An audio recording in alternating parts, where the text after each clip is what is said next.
Hey everyone, welcome to Two Car Pros. My name is Ryan and today I'm going to show you how to replace the battery in a 2004 to 2008 F-150. Let's go ahead and jump in. So here's our battery in my 2005 F-150. You might notice this right here, and this is a fused accessory that you're probably not going to have. It's to a pair of lights I used to have out the back of the vehicle. I don't have many more. I won't be replacing this, just to satiate your questions.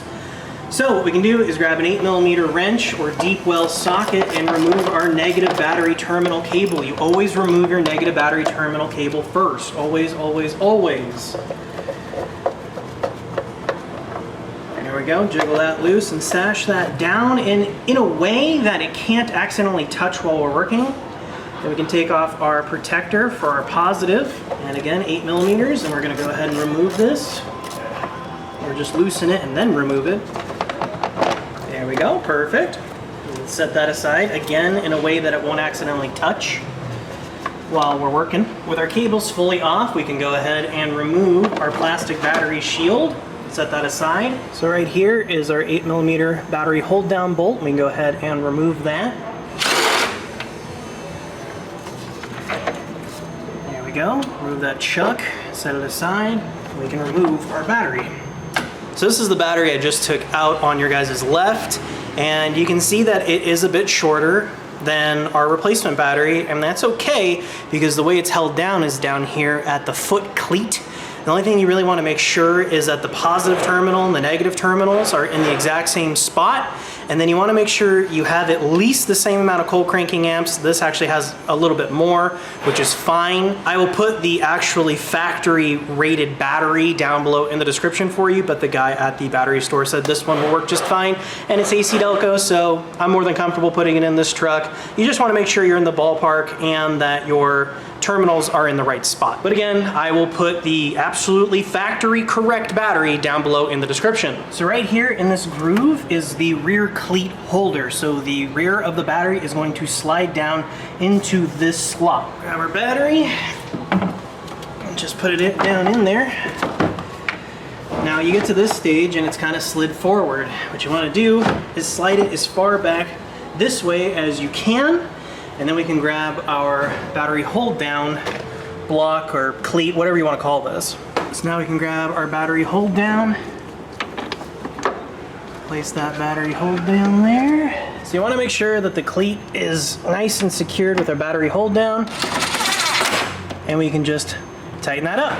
Perfect. So we can grab our shroud, put that back on. Go. Very cool. And then we can put our positive terminal back on first. That's very important.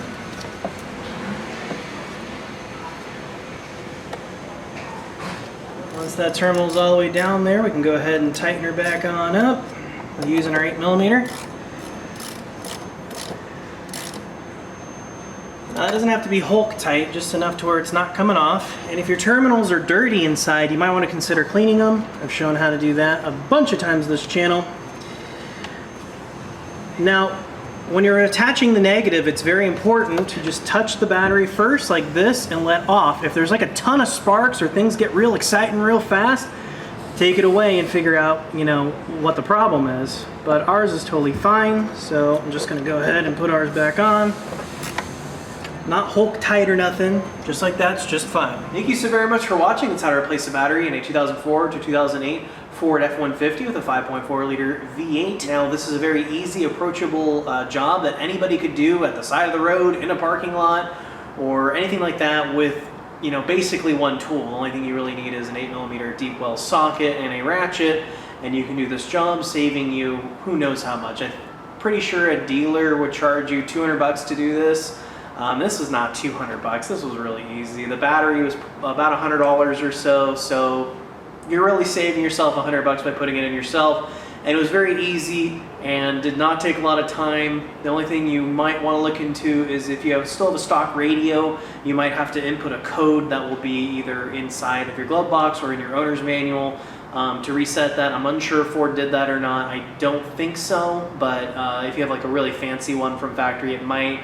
I have an aftermarket unit in this truck, so I don't have to worry about that too much because anytime it gets turned off, it gets turned right back on. The only thing you have to do is reprogram your radio stations, but that's a pretty small problem. Thank you so very much for watching. Make sure you're subscribed. I hope I've earned a subscription or a like from you here today on YouTube, and I'll see you next time.